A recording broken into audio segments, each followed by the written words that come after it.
Alright, moving on to the Pyreborn Commons.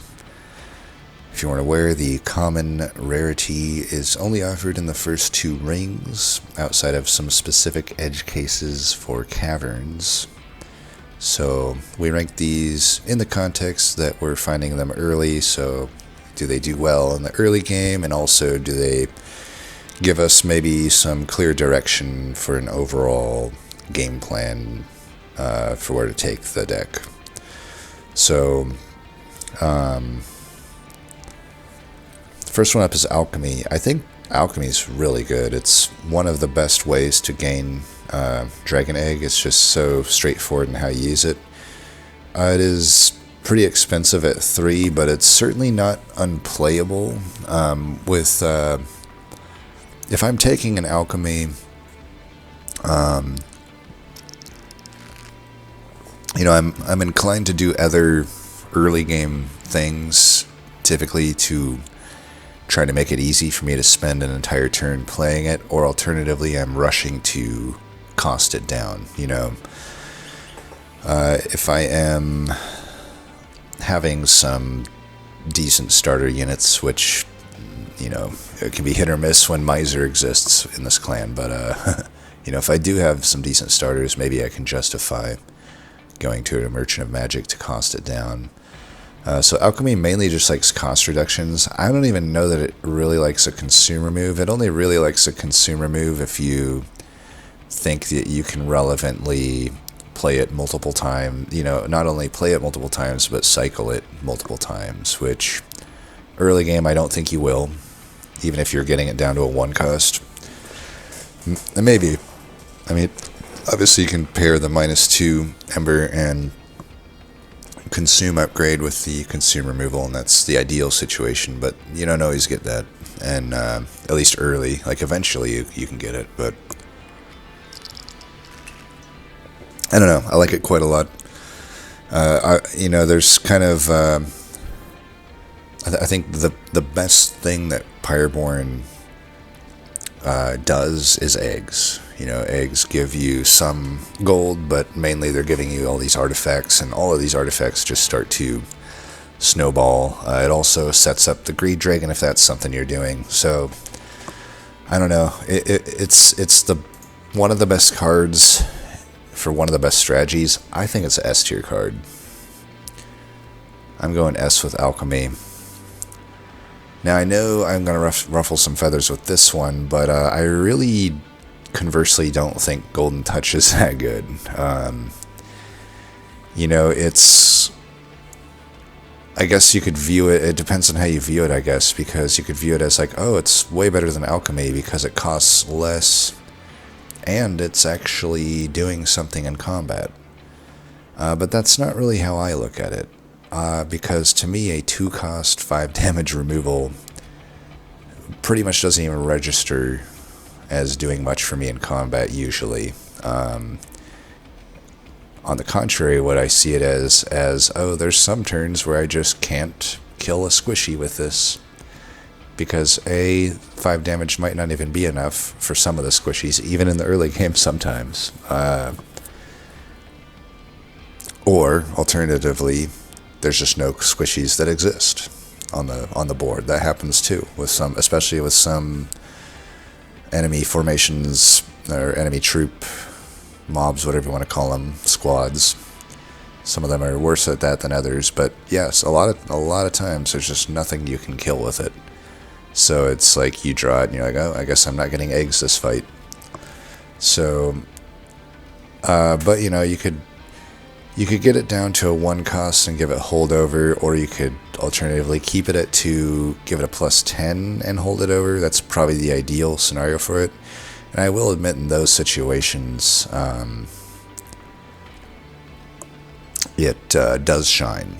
So it certainly has a good upside. You can fill up your whole eggs with just this card if you have holdover on it, and you have a good situation for it. You can especially have the high roll if you can intrinsic it -1 and then hold it over. The only problem though is it still can be at 5.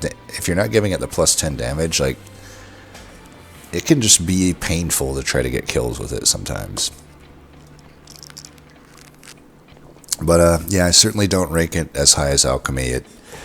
I have to see the card twice to do what Alchemy does once, even if it does cost more, even if it does kill a unit in the process. But I would argue that killing a unit in the process as a requisite for gaining the egg is more of a downside than an upside in my experience. So for that, I'm going B, I think, for Golden Touch. It really doesn't feel like that great of a card typically to me, other than the high roll situations where you can like hold it over. I mean, Lightstone Casing would be the absolute high roll, because then you're like one costing it and holding it over and getting plus 10 damage, but that's just not going to happen that often. And then the next one on the list, Lava Flow. I just don't think it's very good. It's a 0 cost, which is nice. It consumes, which is not nice. And it applies Pyrogel 4 to the enemy units.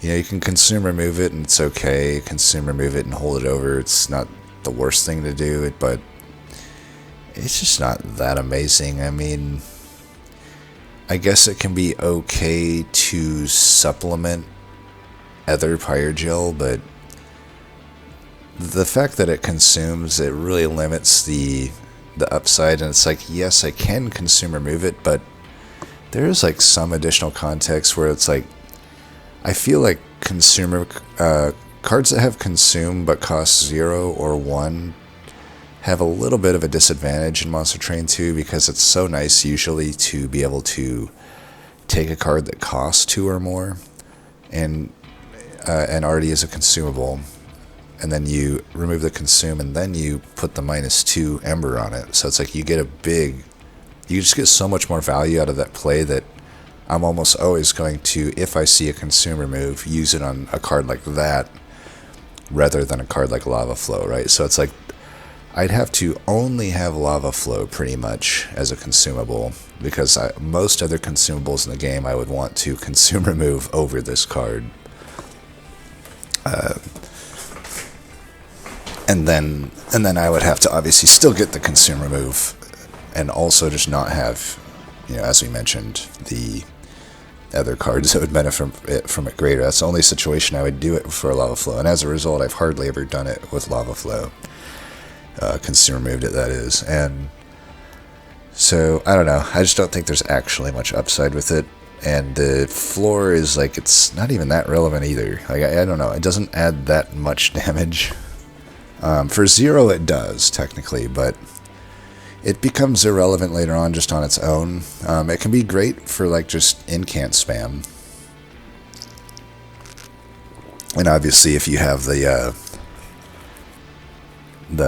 Magma Cultist, I remember the name this time, Magma Cultist, this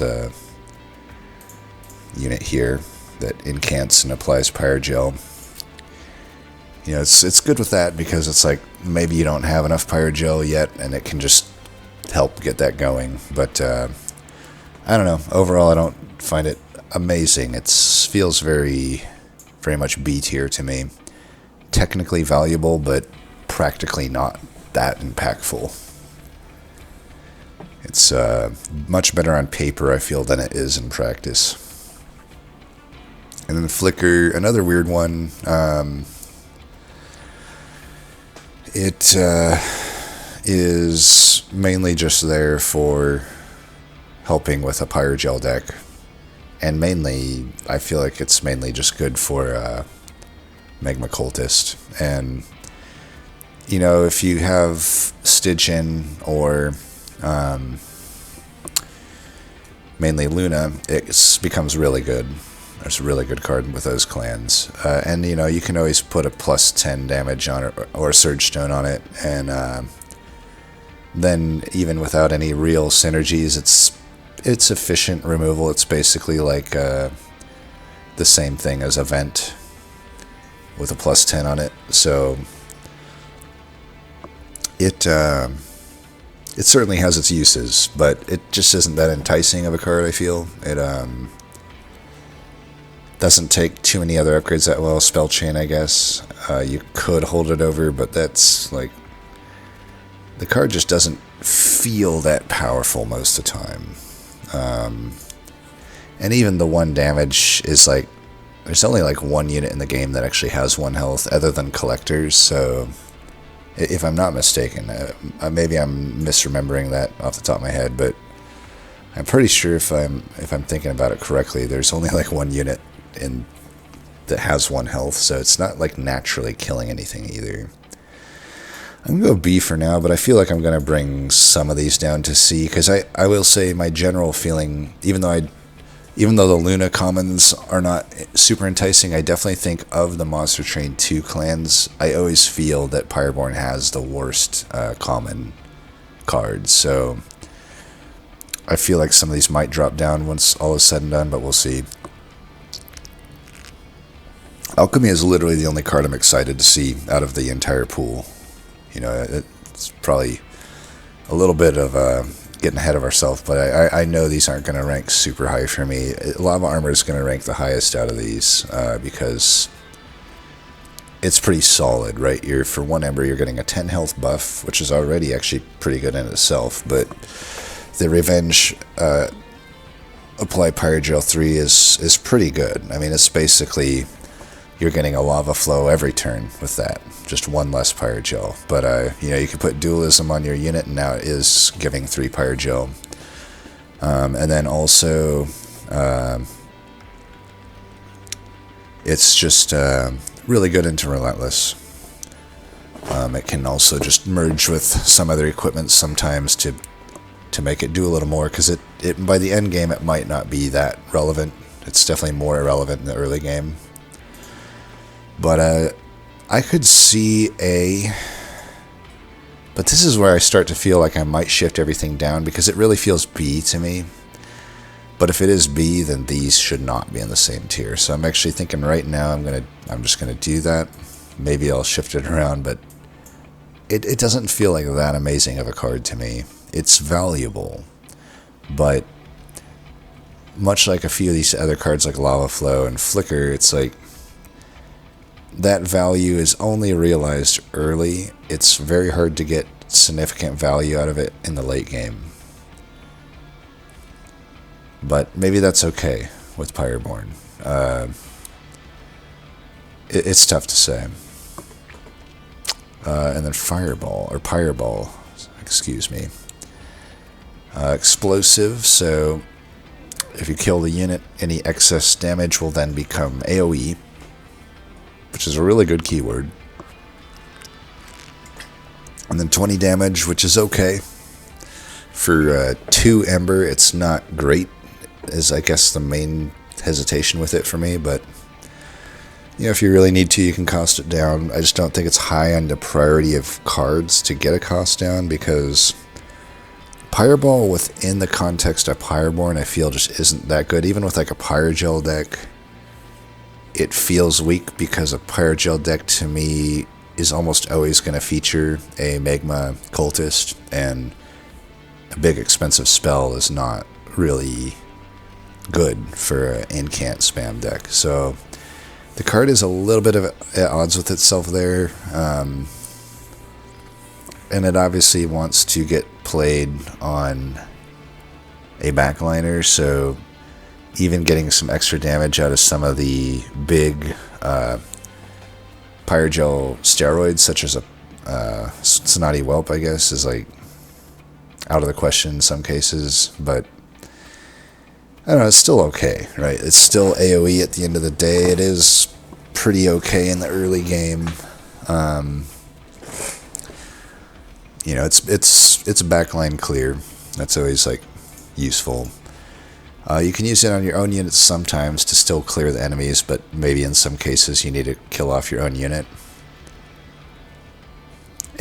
Yeah, it doesn't feel as powerful as Lava Armor, though, just generally speaking. I don't even know that I would put it above the hand. Agreed. It feels right about there. It's probably above Lava Flow. It's maybe more upside and more initial splash, but just ever so slightly.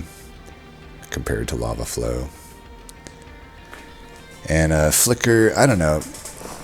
I feel like Flickers, in a lot of cases, will actually do what Pyreball's trying to do, but do it better.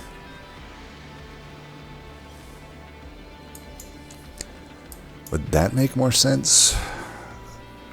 I couldn't tell you what I take more often versus Flicker and Fireball. What I can tell you is I hardly take any of these. Maybe we'll go like that. Because I take the hand decently amount. Because it's, even if it's worse than Alchemy in my eyes, it still is a way to get eggs, and eggs are good, right? Could even do that. Maybe this starts to feel better, because I take Lava Armor quite often, too. Do I take it as often as a hand? No. Do I take it, like, a whole tier less? Maybe. We'll leave it like that for now. Let's go on to Pyrecask. Pyrecask, maybe I'm missing something with this card, but it just doesn't seem very good to me. It consumes, so it's a one and done. It costs Ember. I feel like this card feels like it should be 0 Ember to me. If Lava Flow already doesn't feel that great, then this is even worse, right? And it always feels pretty bad when I take it. It's like, okay, it can kind of help. Like if I think about its ability to help kill a tank, it's like a consume card that does maybe 30 to 40 damage in that context to a tank, which is a lot, but that falls off by mid to late game pretty fast.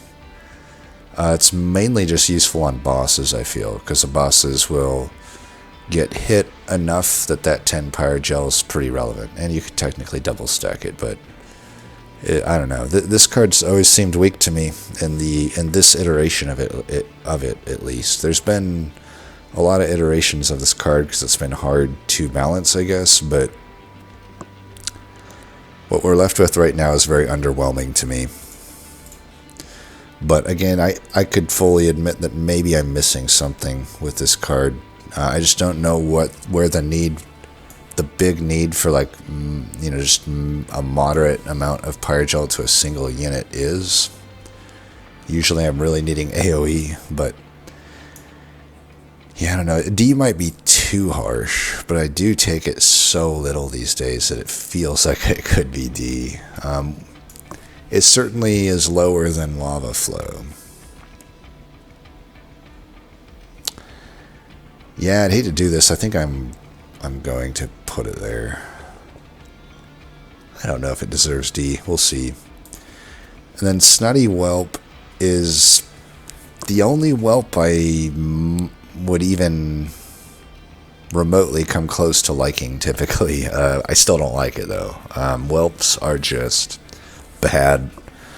They're the weakest part of this clan. There's like some attempted synergies with some artifacts with them, and I don't think I've ever really used them. The Whelp specific ones, that is. Whelps just really run into, they're just in a weird spot. They're all kind of all over the place, but I don't want to get lost too much into the weeds of just talking about Whelps. If I specifically talk about Snotty Whelp, though, I guess the reason I like him is, like, he's very powerful in the early game. You know, if I compare it to a Pyrecask, we're usually putting the Pyrogel on the same unit we would have wanted to anyway, even though Jelly Sneeze can only target the front unit. I would assume you're trying to put this on a tank, right? It's kind of a waste to put it on a backline unit that only has 5 health, but in the context that you're putting Pyrogel on a tank, Snotty Whelp is way better of a card than Pyrecast because it gives 2 additional Pyrogel on top of dealing a damage. So if they already have Pyrogel, it's going to deal damage. And the cooldown is only 2, so you're getting that every other turn, and you're in a clan that can very easily, if it wants to, get this cooldown to 1. Then on top of that, it is a unit.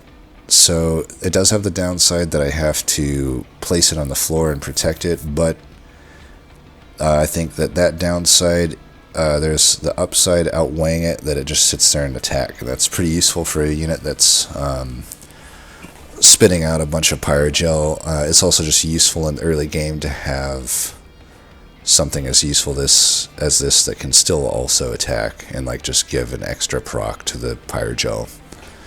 I think it's decent, but still I'm not excited to see it, or to have to see it or to have to take it. It feels very similar actually to Lava Armor in that regard. I definitely wouldn't put it above Lava Armor, but it might deserve to be in the same tier.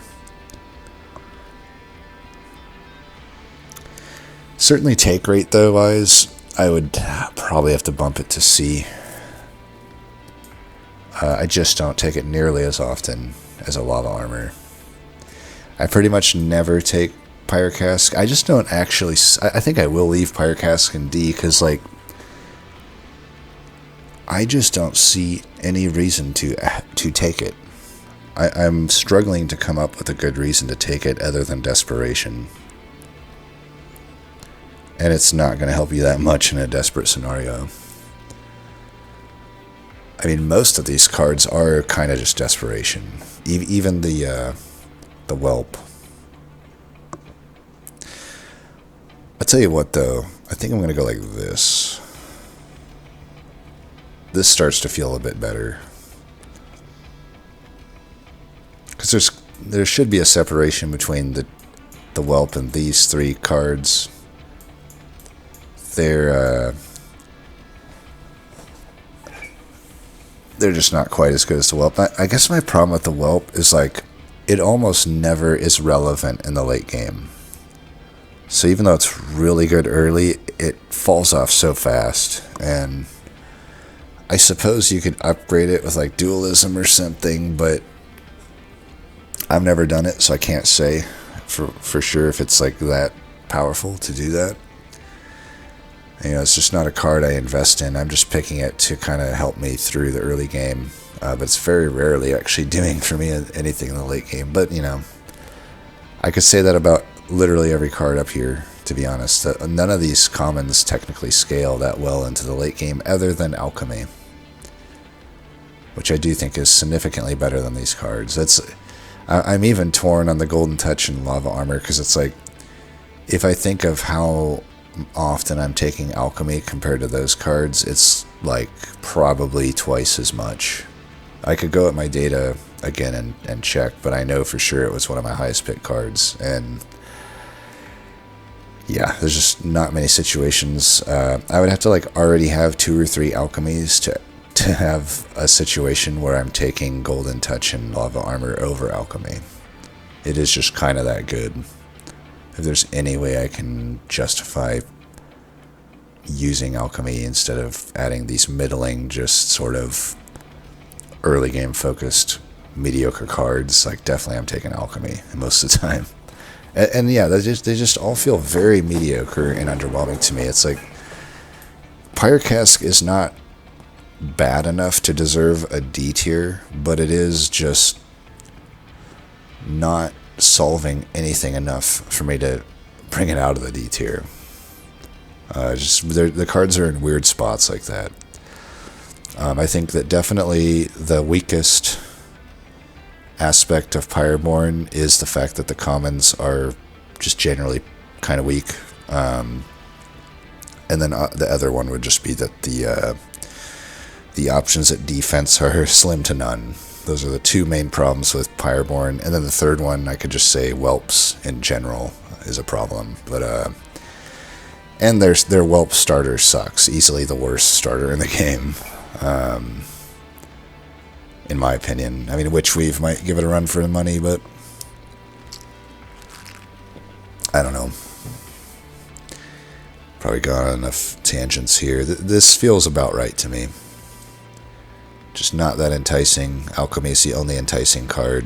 Everything else, I'm just taking it because I need some unideal solution to a problem, because none of them are ideal solutions. But yeah, I've rambled on long enough. Anyway, as always, thanks for watching, and until next time, peace.